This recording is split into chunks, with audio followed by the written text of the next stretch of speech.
नींद जैन धर्म की पाठशाला start with the basic learning में आप सभी का स्वागत है। मैं स्नेहा जैन आज आपके समक्ष वर्षी तप क्या है, वर्षी तप का क्या इतिहास है, इसकी क्या समय अवधि है, ऐसे क्या कारण था कि प्रभु को ये वर्षी तप करना पड़ा और दान की परंपरा किसने शुरू की, भगवान ने उस समय संसार के प्राणी मात्र को कौन कौन से ज्ञान प्रदान किए थे, इसके पीछे कौन सी घटनाएं हैं, उन सभी का वर्णन लेके आई हूँ। तो चलिए आज वीडियो शुरू करते हैं। सबसे पहला प्रश्न, वर्षी तप क्या है?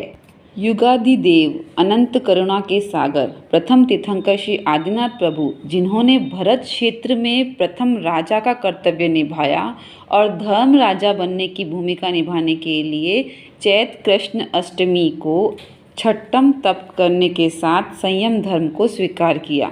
पूर्व भव में बंधे हुए अंतराय कर्मों के प्रभाव के कारण परम पूज्य आदिनाथ परमात्मा को 400 दिन तक निराहार रहना पड़ा। इस कठिन तप का पारना अक्षय तृतीया के शुभ दिन पर उनके पड़पोते श्री श्रेयांश कुमार के द्वारा इक्षु रस यानी गन्ने के जूस को ग्रहण करके करवाया गया तथा प्रभु ने अपने कर्मों का क्षय किया। परोपकारी आदिनाथ प्रभु की तपस्या की अनुमोदनार्थक आज भी अनेकों आत्माएं वर्षी तप की कठोर तपस्या कर कर्म निर्जरा करती है। वर्षी तप होता कितने दिन का है? वर्षी तप की अवधि 13 महीने की होती है। अक्षय तृतीया के दिन इसका पारना आता है।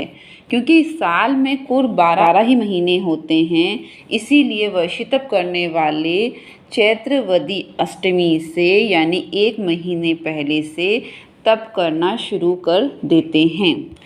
चैत्रवदी अष्टमी ही क्यों? क्योंकि उस दिन आदिनाथ प्रभु का जन्म कल्याणक और दीक्षा कल्याणक है। यह कब आती है?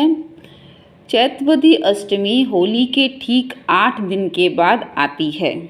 अब यहाँ प्रश्न उठता है कि प्रभु को वर्षी तप क्यों करना पड़ा?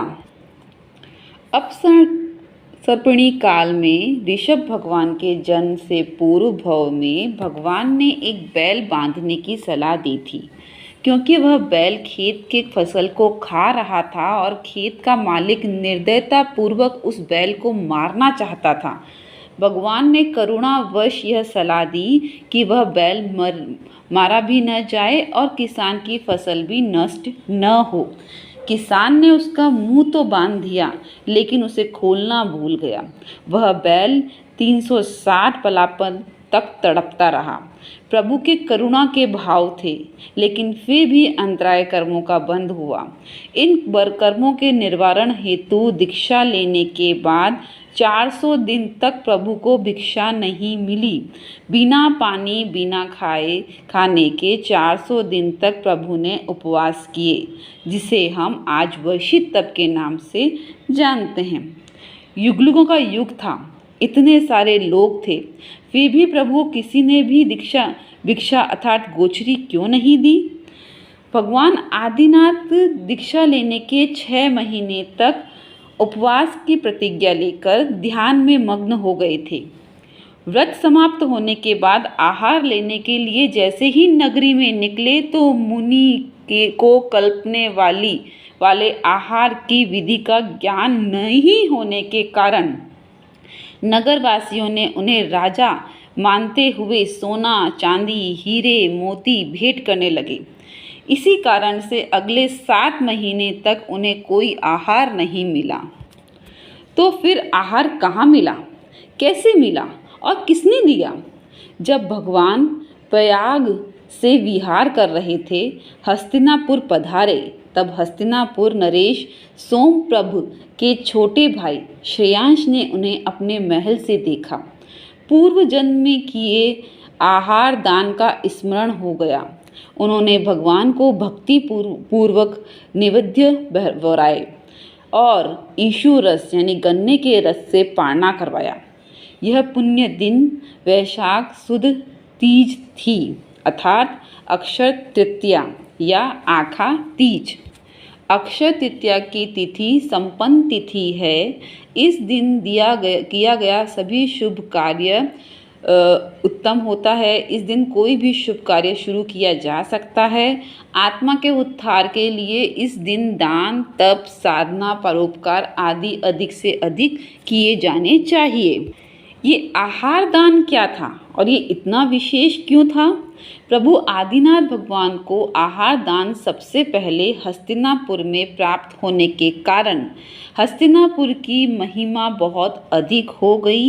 यह एक पवित्र दिन को एक पर्व के रूप में मनाया गया, जिससे अक्षय तृतीया पर्व के नाम से जाना गया या आखा तीज पर्व के नाम से भी जाना गया। राजा श्रेयांश को दान के प्रथम पुरुष के रूप में प्रसिद्ध माना गया, क्योंकि उन्होंने ही संसार में दान देने की प्रथा शुरू की थी इस आहार दान देने से। इसीलिए आहार दान को इतना विशेष माना गया है। किसी भी आगम में वर्षित तप का उल्लेख नहीं है, फिर भी वर्षित तप का इतनी महानता क्यों है? शास्त्रों की माने तो नवपद की ओली नौकार मंत्र ही शाश्वत है, वर्षी तप शाश्वत नहीं है। यह तो कर्म निर्जरा करने का एक तप है।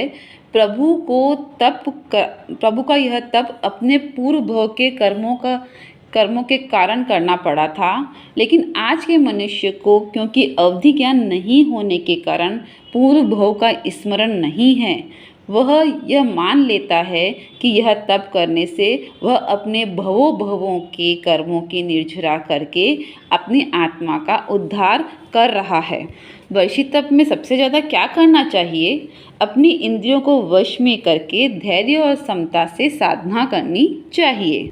आराधना के तौर पे वर्षित तप में क्या करते हैं? आराधना के तौर पे वर्षित तप में माला, नमोथणम, लोगस, काउत्सक आदि का ध्यान करते हैं और उपवास के सभी नियमों को पालते हैं, जैसे कच्चा पानी नहीं पीते हैं, रात्रि चौविहार करते हैं, उपवास के जितने भी नियम हैं उन सभी को पालते हैं। आदिनाथ भगवान ने उस समय किन किन ज्ञान से प्राणी मात्र को अवगत कराया था? आदिनाथ भगवान ने सही गलत कार्यों के द्वारा कर्मों का जो बंध होता है, उस बंध के बारे में लोगों को समझाया और उससे मुक्ति कैसे प्राप्त कर सके वह भी बताया। जीवन जीने की सही कला क्या है और किस तरह से अपने आप को उस कला में निपुण करके हम कम से कम कर्म बंद कर सकते हैं। भगवान ने जो वर्षी तप किया था और हम जो वर्षी तप करते हैं उसमें क्या फ़र्क है? आदिनाथ प्रभु ने 400 दिन तक बिना खाए पिए उपवास किया था और अपने कर्मों की निर्जरा की थी। भगवान आदिनाथ में इतनी असीम क्षमता थी, लेकिन आज के मनुष्य की क्षमता को ध्यान में रखते हुए हमारे संत महात्मा ने उन्हें 2 वर्ष का अवधि दी है, में 1 दिन उपवास और 1 दिन एकाशना, व्यासना या आयम्बिल करके वह अपना वर्षी तप पूर्ण कर सकते हैं। चैतवदी अष्टमी आदिनाथ भगवान की दीक्षा और जन्म कल्याणक है, अतः उस दिन यदि आप कोई भी तरह के वर्षी तप ग्रहण नहीं करते हैं तो भी एक संकल्प जरूर लें कि जीवन बुरी आदत को मैं छोड़ना हूँ, या आपके मनपसंद कोई भी एक चीज़ का जरूर त्याग करें जिससे संयम की भावना मन में उत्पन्न हो। धन्यवाद। वीडियो पूर्ण हुआ। मुझे आशा है कि इस वीडियो को देखने के बाद आपको वर्षी तप क्यों किया जाता है उसके इतिहास के बारे में पता चल गया है। नहीं होगा, अगर ये आपको ये वीडियो पसंद आया तो ज़रूर लाइक कीजिए, शेयर कीजिए, ज़्यादा से ज़्यादा शेयर कीजिए, ताकि मेरे द्वारा किए गए इस प्रयास में आप सभी का सहयोग हो। धन्यवाद। जय जिनेंद्र।